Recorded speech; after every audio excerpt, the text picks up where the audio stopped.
സ്ലീവ 1 വെള്ളി. വിശുദ്ധ ലൂക്ക എഴുതിയ സുവിശേഷം 20-ാം അധ്യായം 9 മുതൽ 19 വരെയുള്ള വാക്യങ്ങൾ. മുന്തിരിത്തോട്ടത്തിൻ്റെ ഉടമ. കേവലം 11 വാക്യങ്ങളിൽ മുഴുവൻ ഇസ്രയേൽ ചരിത്രവും എഴുതി ചേർത്ത ഒരു ഉപമയാണിത്. മുന്തിരിത്തോട്ടം ഇസ്രയേലാണ്, കൃഷിക്കാർ യഹൂദജനവും. BC 2000 മുതൽ 1500 വരെ തോട്ടം സുരക്ഷിതമായി അബ്രഹാം മുതൽ മോശ വരെ കാത്തുസൂക്ഷിച്ചു. പിന്നീട് ഫലം സ്വീകരിക്കാൻ ആദ്യം അയക്കപ്പെടുന്ന ഭൃത്യന്മാർ ന്യായാധിപന്മാരാണ്.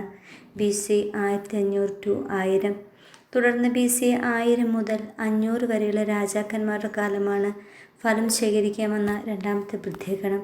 BC 500 മുതൽ യേശു വരെയുള്ള വിപ്രവാസത്തിൻ്റെ കാലത്ത് അയക്കപ്പെട്ട പ്രവാചകന്മാരാണ് മൂന്നാമത്തെ പഥ്യഗണം.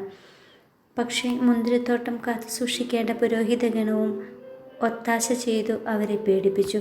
തുടർന്ന് സ്വന്തം പുത്രനെ തന്നെ അവൻ അയക്കുന്നു. പക്ഷേ പാളയത്തിന് പുറത്ത് കൊണ്ടുപോയി അവർ അവനെയും വധിച്ചു കളഞ്ഞു. അതിനാൽ മുന്തിരിത്തോട്ടത്തിൻ്റെ ഉടമസ്ഥൻ അവരെ സമൂലം നശിപ്പിക്കുകയും മുന്തിരിത്തോട്ടം പുതിയൊരു ജനത്തെ ഏൽപ്പിക്കുകയും ചെയ്തു. ചരിത്രം ഇന്ന് നമ്മിലൂടെ ആവർത്തിക്കപ്പെടുകയാണ്. ഉടമസ്ഥൻ പ്രതീക്ഷിക്കുന്നത് പോലെ ഫലം പുറപ്പെടുവിക്കാത്തവരെല്ലാം പഴയ ഇസ്രയേലിനെ പോലെ വീണ്ടും നശിപ്പിക്കപ്പെടും എന്ന മുന്നറിയിപ്പ് കൂടിയാണ് ഈ ഉപമ.